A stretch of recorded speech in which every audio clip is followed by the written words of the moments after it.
Hello dear students, what a lovely day to learn about poetry today. So, have any of you ever read a poem or already have a favorite poem or poet? I hope you already have your own favorite poem or poet, because maybe today we are going to learn about them. For our lesson today, we are going to learn about figurative language on a poem called Love Philosophy by Percy Bysshe Shelley. Does any of you ever heard about Percy Bysshe Shelley? Or read some of his work? Some of you already know him? Good! Then you must know that there are many figurative language in love philosophy. And figurative language itself generally refers to language that is not literal, like it suggests a comparison to something else, so that one thing is seen in terms of another. And there are plenty of figurative language that you will meet in this poem. Now, for those who don't know, Percy Bysshe Shelley is a poet, dramatist, essayist, and novelist that moves in Romanticism, and one of the best epic poets of the 19th century. His best-known poem is Ozymandias, and he also known for his classic analogy, such as Ode to the West Wind and The Mask of Anarchy. His poem Love Philosophy itself has the romantic theme that includes love, intercourse, and interrelationship of nature. The last part is actually an excuse to plea for the first two parts. Seeking out love and intimate intercourse, the poets believe it should come and seize evidence for the rightness of his desire in the world around him.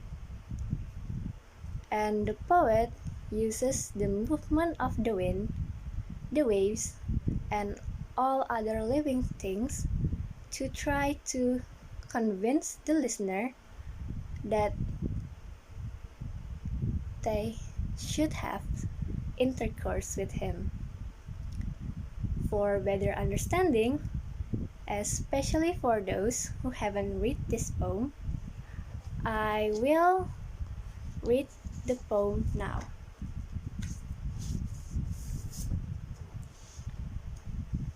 Love Philosophy by Percy Bysshe Shelley. The fountains mingle with the river, and the rivers with the ocean. The winds of heaven mix forever with a sweet emotion. Nothing in the world is single, all things by a law divine. In one spirit, meet and mingle, why not I with thine? See the mountains kiss high heaven, and the wave clasp one another. No sister flower would be forgiven if it disdained its brother. And the sunlight clasp the earth, and the moonbeam kiss the sea. What is all this sweet work worth, if thou kiss not me? And so, that is the poem reading from me. I hope you can spot a few figurative language in there, but if you are still confused, you may read it by yourself again until you find the figurative language on your own. Alright students, if you have already read the poem and identify a few figurative language in it, let's discuss it together. But first of all, I want to ask you, how many figurative language that you have found in the poem?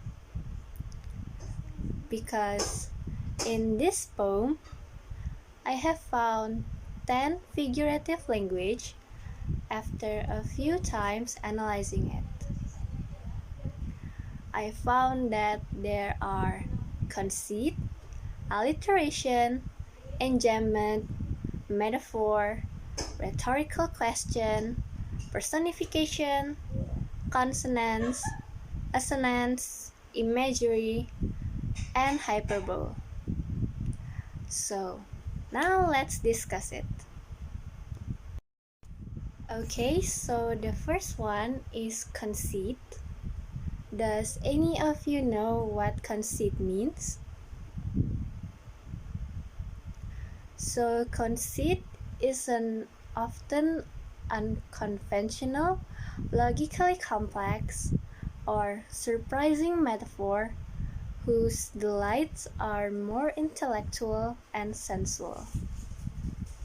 As you can see in the poem, the poet compares intercourse to the way that all natural elements interact with one another in an attempt to seduce the listener of the poem. So it's basically throughout the poem you can see the conceit about the intercourse and love and romanticism. You can find it there throughout the poem. And next is alliteration. So alliteration is the repetition of initial stressed consonant sound in a series of words within a phrase or first line. Alliteration doesn't need to reuse all initial consonants, and in love philosophy, alliteration is a common formal element that can be seen in most poetic writing. So, for example, the word meet and mingle in stanza 1 and the word high heaven in stanza 2. Those are the examples of alliteration. Next part is enjambment. So, enjambment in French meaning, it means a striding over. So it means a poetic term for the continuation of a sentence or phrase from one line of poetry to the next. An enjambed line typically lacks punctuation at its line break, so the reader is carried smoothly and swiftly, without interruption, to the next line of the poem. In love philosophy, enjambment is another structural device that can be seen in the transition between lines. For example, between lines 1 and 2 of the first stanza that said, "The fountains mingle with the river, and the rivers with the ocean," as well as lines 3 and 4 of the second stanza that said, "No sister flower would be forgiven if it disdain its brother." So, Now we are going to move to metaphor. I'm sure all of you already know what metaphor means. It's quite common. So, like I said, it is a common poetic device where an object in it, or the subject of a poem, is described as being the same as another, otherwise unrelated object. But in love philosophy, the poet uses extended metaphor to establish the idea that love is spiritual. Now, extended metaphor itself is a comparison between two.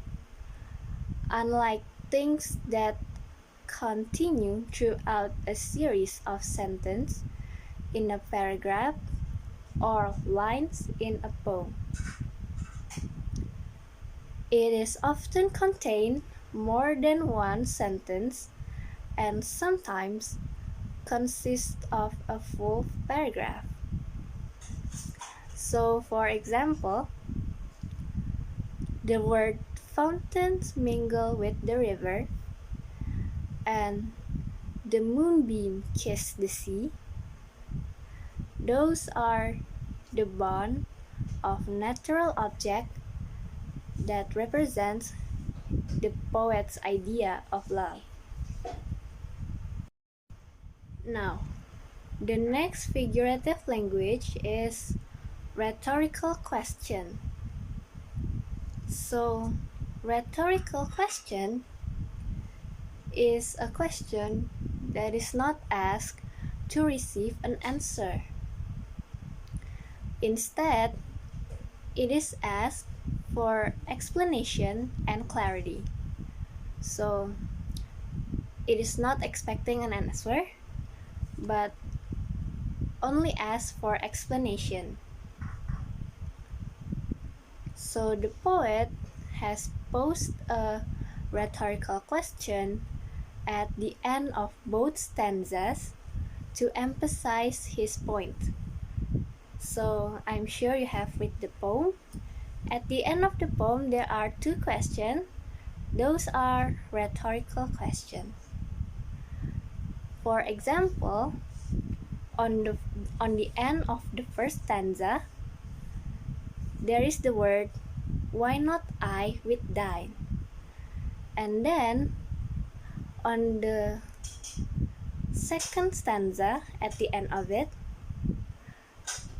"If thou kiss not me." Those two are the examples of rhetorical question. Okay, next is personification.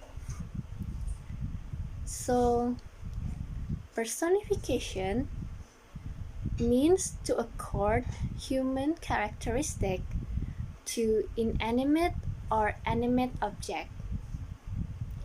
The poet has used personification such as the word, "The fountains mingle with the river" on stanza 1, "The mountains kiss high heaven" in stanza 2,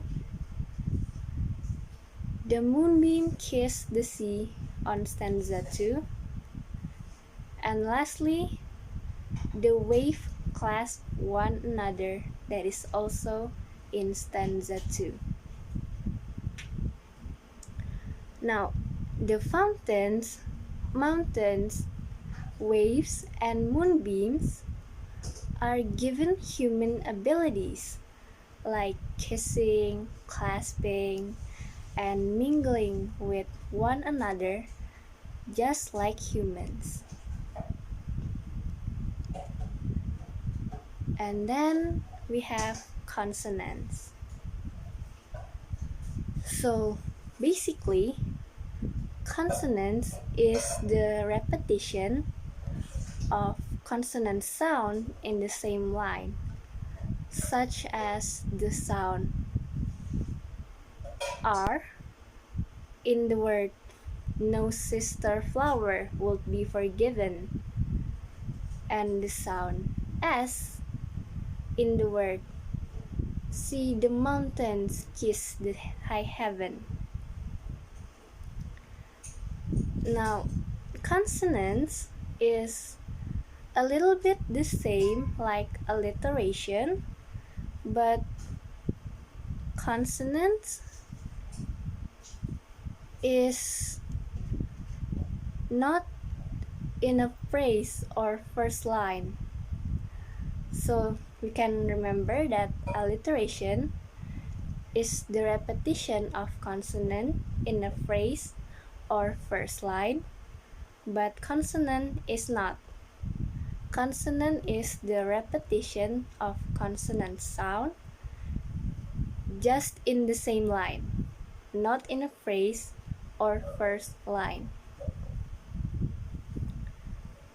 Now, there is assonance. So assonance is the repetition of vowel sounds in the same line, such as the sound of A in the word and the wave clasp with one another, and the sound E in the word and the rivers with the ocean. And then we're going to the second last part, which is imagery. So imagery is a literary device that uses vivid description that appeals to a reader's sense to create an image or an idea in their head and to make the reader understand the writer's feelings and emotion. So in love philosophy, the poet has used visual imagery in the poem, such as the word fountains mingle with the river and the word sunlight clasps the earth. And then there's a sense of touch in the word, in the sentence, the wave clasp one another and see the mountains kiss high heaven. Those are the examples of imagery. And lastly, there is hyperbole. So, hyperbole is a figure of speech in which the writer purposely exaggerates something.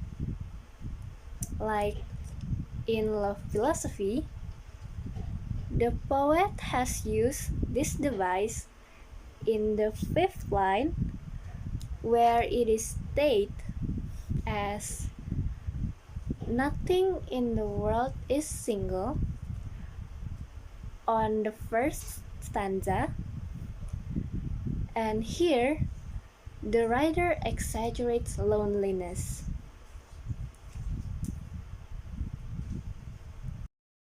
Okay, students, so before we end this lesson, I want to remind and emphasize more about the difference of alliteration and consonants, so that none of you are going to be confused in the future regarding those two literary devices or figurative language.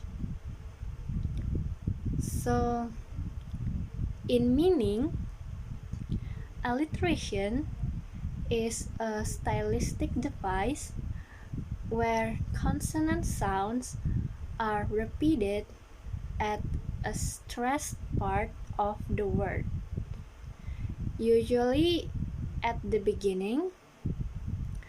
Meanwhile, consonants is similar to alliteration in that it employs the repetition of consonants. However, in consonants, the repetition happens at the end of closely connected, following, or adjacent word in a sentence. Next is the sound. So, the sound in consonants and alliteration are also different. We can see in alliteration, the consonant sound appears at the beginning of a word or the stressed part of it. Meanwhile, the consonant sound in consonants is repeated with emphasis on the end of the stressed word. And the difference in connection, so their connection is a bit different because alliteration is actually a part of consonants, but consonants is the main category with which is alliteration falls under. So, from my explanation, we can conclude that alliteration and consonants has three differences, which are in the terms of meaning, the sound that is produced, and the connection of the two figurative language. If we see the examples that I have given you when we discuss about alliteration and consonants, so in consonants we know that it is the stressed part is emphasized and repeated at the end of stressed word. So in consonants, the stressed word in the line "no sister flower would be forgiven," it is the word sister and flower that the consonant is repeated, the sound of R in the word sister and flower. And the line "see the mountains kiss high heaven," it is the word mountains and kiss that is repeated and emphasized in the consonants. And as we know, in alliteration, it is on the beginning of the word or sentence that the consonants is repeated and emphasized. So, like my example earlier, when we discussed it, the word meet and mingle is an alliteration because the meet and mingle are emphasized. Also, the word high heaven, the word H in it, in the high and the heaven.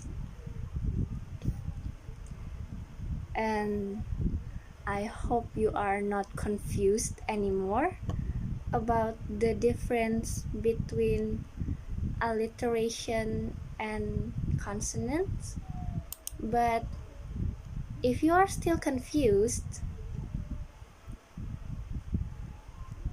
I'm going to give you another example of consonants and alliteration, but it is not in the poem. It is just a word that I think about. So another examples of consonants is the first and last brush sweeps fast and past. So